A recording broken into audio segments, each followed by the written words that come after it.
Hi ಎಲ್ರಿಗೂ, ನಾನಿವತ್ತು ಅಗಸೆ ಚಕ್ಕೆನ ಮಾಡೋದನ್ನು ತೋರಿಸ್ತಾ ಇದ್ದೀನಿ. ಅದಕ್ಕೆ ಬೇಕಾಗಿರೋ ಪದಾರ್ಥಗಳು ಅಗಸೆ, ಸಕ್ಕರೆ ಮತ್ತು ತುಪ್ಪ ಅಷ್ಟೇ ಬೇಕು. ಅಗಸೆನ ಮತ್ತು ಸಕ್ಕರೆನ ಸರಿ ಪ್ರಮಾಣದಲ್ಲಿ ತೊಗೊಂಡಿರಬೇಕು. ಅಗಸೆನ ಸರಿಯಾಗಿ ಹುರ್ಕೋಬೇಕು, ಅದು ಸ್ಮೆಲ್ ಚೆನ್ನಾಗಿ ಬರುತ್ತೆ, ಅಲ್ಲಿವರೆಗೂ ಹುರ್ಕೊಂಡಿರಬೇಕು. ಆಮೇಲೆ ಸಕ್ಕರೆನ ಒಂದು ಕಡಾಯಿ ಇಟ್ಟು ಅದನ್ನು ಕರಗೋವರೆಗೂ ಕೈ ಆಡಿಸ್ತಾ ಇರಬೇಕು.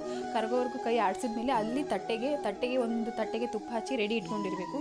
ಆಮೇಲೆ ಅಗಸೆನ ಕರಗಿರೋ ಸಕ್ಕರೆಯಲ್ಲಿ ಹಾಕಿ ಮಿಕ್ಸ್ ಮಾಡಬೇಕು. ಮಿಕ್ಸ್ ಮಾಡಿದಾದಮೇಲೆ ಅದು ಚೆನ್ನಾಗಿ ಮಿಕ್ಸ್ ಆಗಬೇಕು. ಮಿಕ್ಸ್ ಆಗಿ ಅದು ಎರಡೂ ಸರಿಯಾಗಿ ಮಿಕ್ಸ್ ಆಗಿದೆ ಅಂತ ಗೊತ್ತಾದಮೇಲೆ ಅದನ್ನು ತುಪ್ಪ ಹಚ್ಚಿರೋ ತಟ್ಟೆಗೆ ಹಾಕಿ ಲಟ್ಟಣಿಗೆ ಮನೆಯಿಂದ ಚೆನ್ನಾಗಿ ಲಟ್ಟಿಸ್ಕೋಬೇಕು. ನಮಗೆ ಎಷ್ಟು ತಳು ಬೇಕೋ ಅಷ್ಟು ತಳುವಾಗಿ ನಾವು ಲಟ್ಟಿಸ್ಕೋಬೋದು. ಲಟ್ಟಿಸ್ಕೊಂಡಾದಮೇಲೆ ಅದು ಆರೋವರೆಗೂ ಬಿಡಬೇಕು. ಸ್ವಲ್ಪ ಹೊತ್ತು ಬಿಟ್ಟಾದಮೇಲೆ ಅದನ್ನು ನಮಗೆ ಯಾವ ಶೇಪಿಗೆ ಬೇಕೋ ನಾವು ಆ ಶೇಪಿಗೆ ಕಟ್ ಮಾಡಿಕೊಂಡು ಸ್ವಲ್ಪ ಅದು ಬಿಸಿ ಆರಿದ ಮೇಲೆ ಅದನ್ನು ಪೀಸ್ ಮಾಡಿಕೊಂಡು ನಾವು ಟೇಸ್ಟ್ ಮಾಡ್ಬೋದು.